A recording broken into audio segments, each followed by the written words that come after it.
Hello, American Studies students. So, we are going to be looking at the 1920s today. The main thing, we'll go over this PowerPoint that discusses the 1920s and in particular the economy and women in the 1920s. There's a note sheet that you should fill out that you just put in the blanks from the slides. And then there's also a prohibition sheet as well that you can do independently. But let us go over the 1920s and the main points of the 1920s that this class will cover. So, boom, boom, boom, the 1920s, the roaring 20s, was this era of change, economic success, optimism, people having fun.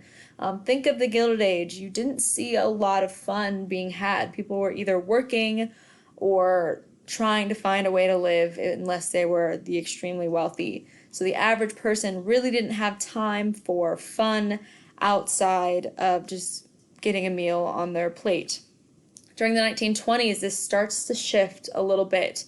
So World War I happens and it starts to ramp up production. So there are more machines and the assembly line becomes common practice during this time. So production becomes much more efficient and it becomes a much cheaper way to produce products. So not only were people working and producing a lot of new products during this time, people were consuming them, they were buying them because of the extremely low prices of products. Because if you can make products much more quickly, much more cheaply, then you can sell them much more cheaply and people are going to buy them more. So the economy is doing well, people are making money, companies are making money and producing a lot of goods, and people are buying them at their low prices, spending the money they're making, and if they don't have money, they're buying things using credit. Credit becomes extremely important during this time period. If you can't afford something outright, using credit seemed like a guaranteed, wonderful way to get your product, your vacuum, your radio, whatever it may be, with little worry. There was also a great amount of confidence in the stock market, which becomes important when we look at the 1930s and the Great Depression. But people were investing their money, they were buying new things. This was a good time to live. People were excited, people were ready to go and party and have a good time in a way they'd never had before.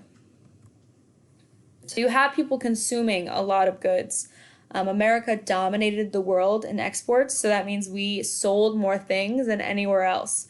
We were selling lots of consumer goods, lots of things like makeup, hair products, vacuums, anything really that you as a person might want to buy and consume for yourself. That was what America was selling more than anyone else.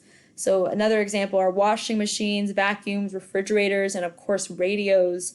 These are some of the key products of this time, but really any type of good that consumers could buy was being bought. People were consuming a lot, we were selling a lot, and people were making money.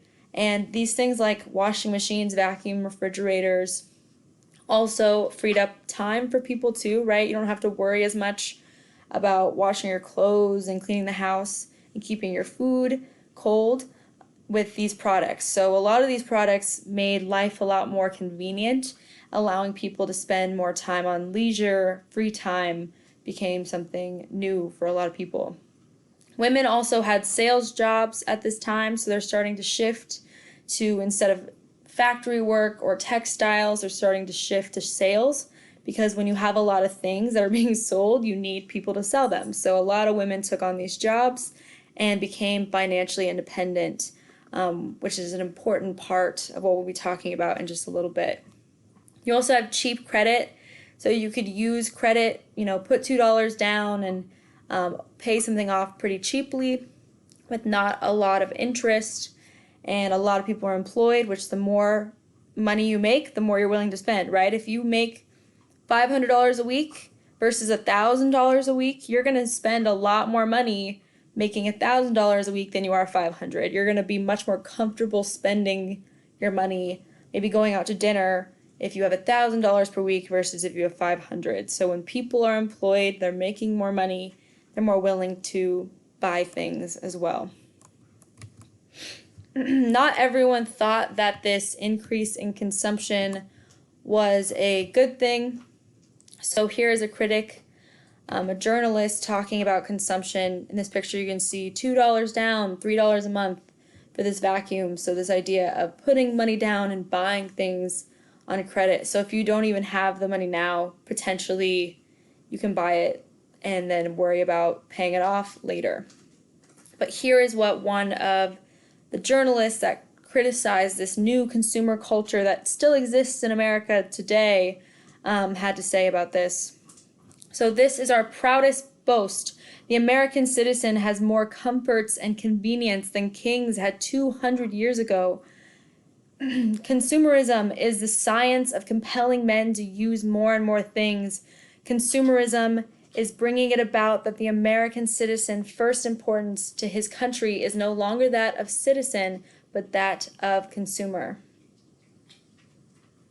So this idea that Americans' first priority was on buying things, the idea that instead of just working to live your life, working to get food on your table, and then the rest of your life is focused on family or your country, people's main focus was on material things.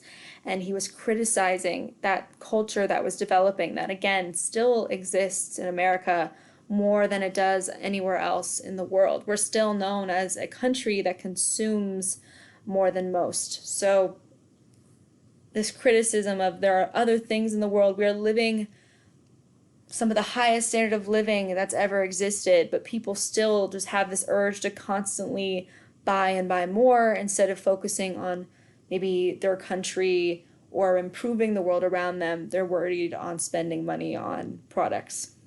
So not everyone thought this was a good thing, but a lot of people embraced this consumer culture, embraced this idea of getting money and spending it on things that you enjoy instead of just on the necessities. After the war, the door of the dollhouse was open. And so what I mean by that, and I'm sorry that it gets a little cut off here, is the impact of World War I was huge for women. So a lot of men left to fight in the war, and this gave women a new opportunity to join the workforce. After the Allies won the war, men took back their industry jobs. So women not as commonly were doing things like welding like you see in this picture, but they still maintained having a job in more the stereotypical feminine work like teachers, nurses, librarians, etc. And so women were now financially independent. The ability to work and have money gave women a new sense of independence. So women with money in their pocket were now allowed to do things they wouldn't be able to before because they're not dependent on someone else. Think about when you were a teenager living with your parents or parent, and when you're not paying for your own stuff, you really don't have as much control over your life. But if any of you are now outside of your home, maybe in an apartment, you're not living with your parents, you realize that when you're making your own money, you have a lot more control over what you do, what you spend your money on, and just your life in general. So having your own money, not being dependent on anyone else, not having to get married in order to live makes a big difference. Being able to live without worrying about someone else supporting you gives women a whole new view of the world and a new way of acting in the world as well. You also have the 19th Amendment passed in 1920, which allowed women to vote. So not only were women now financially independent and making money and buying consumer products, but they also had a political voice as well. So they're not only becoming members of society in terms of spending, but they're also becoming members of society politically, being able to use their voice. Excuse my dog's shaking her collar in the background. They're also able to use their voice to make real change, and this gives women a view of the world that's different as well, right? If you feel like your voice can be heard, you feel like you have some kind of political power, there's that sense of freedom that comes with that as well. So this was really the 1920s was another step for women upward in terms of their position in society. They started going into public spaces, so women often began to share public spaces that were normally for men. So going out partying, smoking, drinking, going dancing.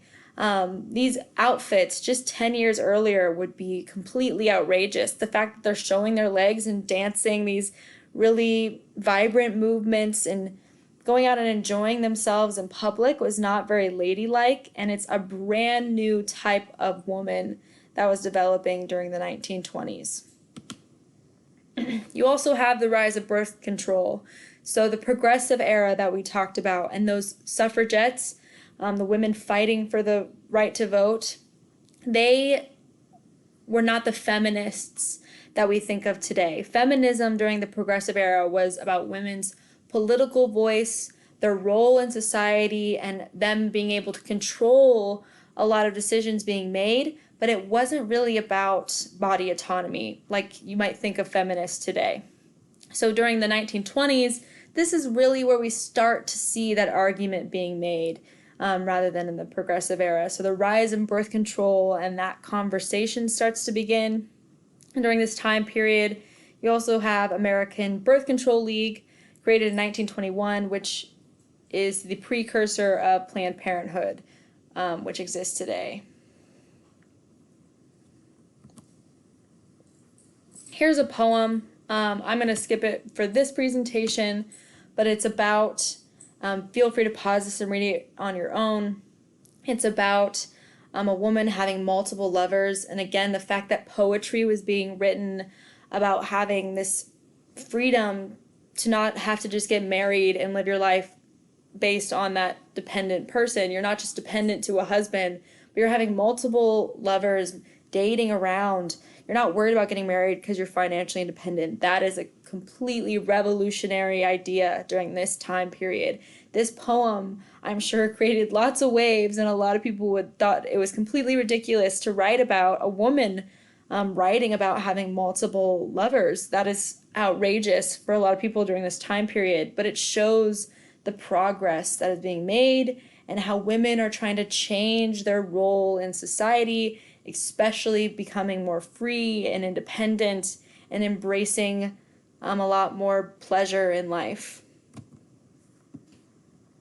Here's some fashion pre-20s, so you see the really long outfits. If you look at suffragettes from the progressive era, you will notice that they're wearing outfits like this when they're protesting. So this is very covering, right? You don't see any ankle, you can't see their necks. This covers most of their body.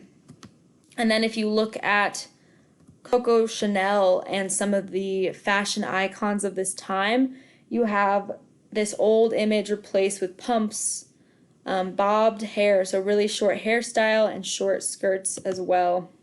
So here are some more pictures of flappers. These women are called flappers of the time, so much shorter dresses, much more makeup being worn at the same time, so really intense eye makeup, really long, thin eyebrows, dark lipsticks, and legs being shown. So this woman, the image of a woman was changing rapidly during this time period. And a new modern woman that symbolized pleasure, independence, exploration, and freedom. And this image wasn't only in America, it starts in America, but through media, you see this image popping up around the world. So here's a picture from Japan, and this idea of flappers or a modern woman took hold in Japan as well. So you see a woman smoking a cigarette, drinking alcohol with bobbed hair and makeup. You can see her arms are completely bare. And again, this image, if you would have showed someone this picture in 1905, just 15 years earlier, they would think this is completely radical. And so this idea of a modern woman that's free, explorative, independent was brand new and spreading across the world because of Americans' media. Claire Bow is another example. I'm about to be cut off because I can only record 15 minutes at a time, so there'll be a part 2 of this video.